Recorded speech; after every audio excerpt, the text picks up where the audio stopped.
une femme ne renonce pas à un petit garçon ayant des besoins spéciaux et décide de l'adopter. Un jour, elle le trouve endormi sous un pont après s'être enfui de leur maison. Catherine a consacré la majeure partie de sa vie à sa carrière car elle était déterminée à ne pas vivre dans la pauvreté comme sa mère. Si nous devions avoir des enfants, je veux m'assurer que nous avons les moyens de les élever de manière responsable et confortable, a-t-elle un jour déclaré à son petit ami. Je t'aime, Catherine, lui a assuré son petit ami Callum. Peu importe ce que tu penses être le mieux, je soutiendrai ta décision. Avant de décider d'avoir un enfant, Catherine et Callum se sont donné comme objectif d'avoir un certain montant sur leur compte bancaire. Les années passèrent et ils n'avaient toujours pas atteint le fameux montant. Alors, Catherine commençait à perdre tout espoir de devenir un jour une mère. Peut-être que je ne suis pas faite pour avoir un enfant, cesse-t-elle écrier un jour à son mari. Je veux dire, j'ai consacré ma vie à ma carrière pendant si longtemps. Et même si je voulais avoir un enfant, j'ai déjà 43 ans, et ce sera trop dangereux. Callum a toujours voulu être père, mais il aimait tellement sa femme qu'il a attendu qu'elle soit prête à devenir maman et ne l'a jamais forcée. Lorsqu'elle s'est ouverte au sujet de sa peur de ne jamais être une mère, il a fait allusion à l'idée de l'adoption. « Je souhaite toujours devenir père », lui a-t-il dit. « Que penses-tu des autres possibilités d'essayer d'avoir un enfant ? Peut-être une fille ? Ou nous pourrions même adopter », a-t-il suggéré. Catherine y a longuement réfléchi jusqu'à ce qu'elle se rende compte que tant de jeunes garçons et filles cherchaient un foyer aimant. « Je pense que nous devrions adopter un enfant », a-t-elle conclu. Il y a tellement de merveilleux enfants qui ont besoin de parents aimants. Je suis sûr que nous pourrons en trouver un. Le lendemain, Catherine et Callum ont décidé de se rendre dans une agence de placement familial pour déclarer leur désir d'adopter. Ils se sont soumis à l'étude du foyer, qui permet de vérifier s'ils sont autorisés à adopter légalement. Après l'étude du foyer, l'agence les a contactés au sujet d'un jeune garçon dont elle avait des difficultés à placer dans le système de placement familial. Même si cela nous brise le cœur, personne ne veut adopter ce garçon en raison de ses besoins particuliers, a admis une infirmière à Catherine et Callum. Dès qu'elle eut dit cela, Catherine tourna son attention vers le garçon, qui jouait tranquillement à un puzzle. « Quel amour !» soupira-t-elle, s'appuyant sur Callum alors qu'il observait tous deux le jeune garçon. Adam est un amour, oui, mais il a des épisodes où il se ferme et refuse de dialoguer avec qui que ce soit. Une famille l'a pris chez elle, mais après une semaine ensemble, ils ne pouvaient pas le gérer et ils l'ont ramené, a expliqué l'infirmière. Catherine a continué à observer le garçon pendant que l'infirmière parlait. Elle sentait une douce sensation en elle qui l'attirait vers Adam. « Je pense que si est notre fils », a-t-elle dit à Callum. Callum a soutenu sa femme, comme il l'a fait pendant toutes ces années. Cependant, au fond de lui, il hésitait à adopter Adam, car il avait peur qu'il ne soit pas capable de le gérer. Il a décidé de ne rien dire parce que Catherine était si excitée de le ramener à la maison. La première nuit à la maison, Adam est resté seul et a refusé d'établir un contact avec eux.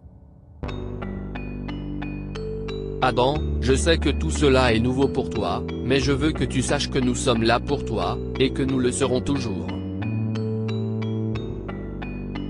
Quand tu seras prêt, nous aimerions passer du temps avec toi, pour que nous apprenions à nous connaître davantage, lui a dit Catherine. Dès qu'il a entendu cela, le jeune garçon a éclaté en sanglots et est sorti de la maison en courant. Catherine était sur le point de se précipiter après lui, mais Callum l'a retenu. « Laisse-le, chérie, dit-il en lui tenant le bras. Nous le suivrons à distance, mais il est préférable de lui laisser de l'espace. » Ils ont marché quelques mètres en arrière, se demandant où le garçon allait. Puis, ils ont remarqué qu'il s'arrêtait au passage souterrain de leur ville, où il s'est assis sur le trottoir comme s'il attendait quelqu'un. Cette nuit-là, Catherine et Callum ont décidé de ne pas l'approcher. Au lieu de cela, ils ont attendu qu'il retourne dans le quartier, et l'on accueillit à la maison. La même chose s'est produite pendant quelques jours, jusqu'à ce que Catherine n'en puisse plus. Je dois lui demander pourquoi il retourne toujours dans ce passage souterrain, Callum, s'est-elle écriée. Peut-être qu'il est malheureux, répondit Callum. Tu ne crois pas qu'on devrait le ramener? Peut-être qu'on ne peut pas le gérer. J'ai peur qu'il s'enfuit ailleurs et qu'on ne puisse pas le retrouver. Il est sous notre responsabilité, chérie, a-t-il dit, essayant de la convaincre. Callum, si est notre fils. Tu ne peux pas abandonner ta famille comme ça. Je vais rester à ses côtés, quoi qu'il arrive, a-t-elle insisté. Je vais aller lui parler dans quelques minutes. Il se rapprochera bientôt de nous, je le sais. Après avoir laissé Adam un peu seul, Catherine s'approcha de lui quand elle vit qu'il s'était endormi sous le pont. Elle a tranquillement posé sa veste sur le garçon et s'est assise à côté de lui, mais le geste l'a réveillé. Adam a jeté un rapide coup d'œil à Catherine, avant de fixer la route. La mère inquiète en profite pour commencer à lui parler. Jamie aussi écoutait le bruit des voitures qui passent, lui dit-elle, en essayant de briser la glace. Quand j'avais ton âge, j'allais dans des endroits où j'avais l'impression d'être chez moi, ajouta-t-elle en le regardant pour voir comment il réagirait. Il a incliné lentement la tête et a jeté un regard sur Catherine. « Et toi, Adam ?» demanda-t-elle, prenant son regard comme un signal pour continuer la conversation. « Pourquoi aimes-tu retourner dans le passage souterrain ? J'attends mon père, » a révélé tranquillement le garçon. « Il dort sous le pont, mais je ne sais pas pourquoi il n'est pas là. Je me rappelle à peine à quoi il ressemble, mais tout ce que j'ai pour me souvenir de lui, si est cette vieille paire de chaussures déchirées. » Le cœur de Catherine s'est brisé en entendant cela, car elle savait par l'infirmière qui s'occupait du jeune garçon que ses parents l'ont abandonné devant un foyer d'accueil. « Chérie, je suis aussi ta mère. Et Callum, si est ton père. Considère-nous comme tes seconds parents. Nous t'aimons et nous serons toujours là pour toi, » a dit Catherine en essayant de poser un bras sur l'épaule d'Adam. « Tu vas partir, comme ils le font tous, » lui a dit froidement Adam. « Non, Adam. Nous ne te quitterons pas, » lui a assuré Catherine, en prenant ses deux mains dans les siennes. « Regarde-moi, Adam. Je sais que ça a été difficile pour toi, de passer d'une maison à l'autre et de devoir rencontrer tant de gens. Mais ton père et moi, nous serons toujours là pour toi, a-t-elle dit. Si est ce qu'ils disent tous, a répliqué Adam. Vous me promettez une belle vie avec une famille heureuse, et puis quand les choses deviennent difficiles, vous me renvoyez au foyer. Catherine n'a pas pu s'empêcher de pleurer, embrassant Adam pendant qu'il parlait. Je sais que tu ne nous fais pas confiance pour le moment, mais s'il te plaît, donne-nous la chance de te prouver que nous sommes tes parents. Nous t'aimons, Adam. Vous le promettez ?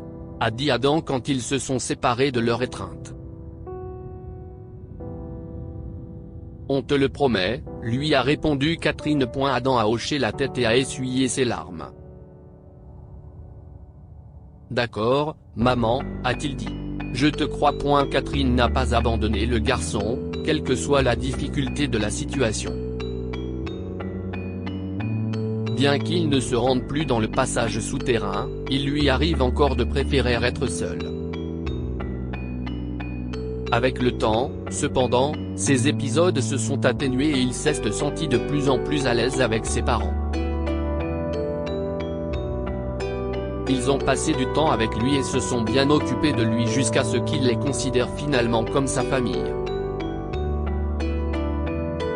Que pouvons-nous apprendre de cette histoire ?